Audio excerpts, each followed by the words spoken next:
আসসালামু আলাইকুম সম্মানিত দর্শক, দেখতে পাচ্ছেন আমার হাতে খুব সুন্দর একটা বার্ড পাখি, ইয়েলো অ্যান্ড ব্ল্যাক কালার।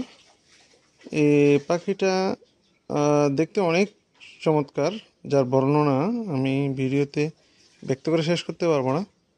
তো আমি একজন অ্যানিমেল প্রেমী হিসেবে আমি বিষয়টা একটু আপনাদের সাথে শেয়ার করতে চাই। পাখিটা মূলত আমি মাদ্রাসা থেকে আসছি। পাখিটা মূলত আমার সম্ভবত মেবি আমার এই যে গেটের উপরে গাছ আছে দেখতে পাচ্ছেন, এই গাছেই কোথাও বাসা বাঁধছে। তো সেইখান থেকে বাসা থেকে পড়ে গেছে আমার গেটে একবার মাটিতে। তো সেখান থেকে আমার ছেলে বিষয়টাকে নিয়ে আসছে। তো আমি পাখিটাকে যখন হাতে রাখছি, তো দেখতেছি গাছের উপরে ডাকতেছে তার মা।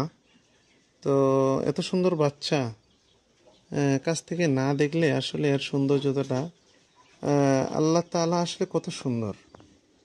এই পাখিটাকে দেখলেই বোঝা যায় আল্লাহ তাআলা অনেক সুন্দর। আসলে আল্লাহ তাআলা বলছেন যে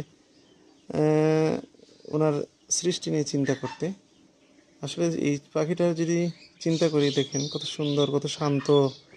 আমি কিন্তু তাকে আটকায় রাখিনি, সে যায় না। দেখেন কত সুন্দর ডাক, মিষ্টি।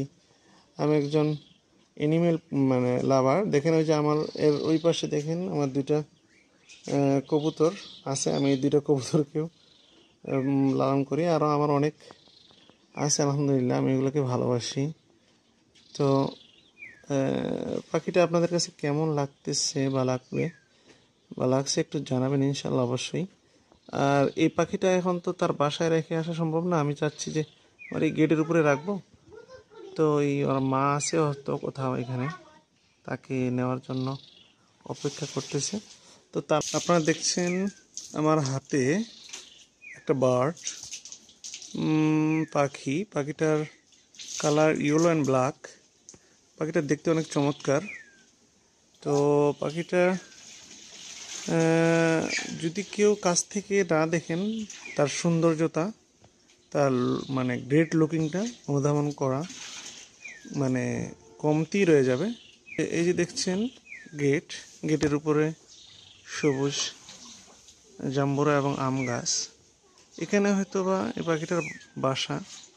ওর মা ওই দিক দিয়ে ডাকতেছে। তো এই গাছ থেকে হয়তো বাচ্চাটা এই গেটে পড়ে গেছে। আমি মাদ্রাসা থেকে রিসেন্টলি আসলাম। আসার পরে বাচ্চাটাকে আমি দেখলাম। তো ভাবলাম যে আমি আর লোভটা সামলাইতে পারলাম না। এত সুন্দর বাচ্চা, খুব খুব সুন্দর দেখতে, চমৎকার একটি বার্ড, একটা পাখি আমার হাতের মধ্যে দেখতেছেন। পাখিটার কালার ইয়েলো অ্যান্ড ব্ল্যাক। পাখিটা অনেক সুন্দর দেখতে, খুব লুকিংটা অনেক চমৎকার।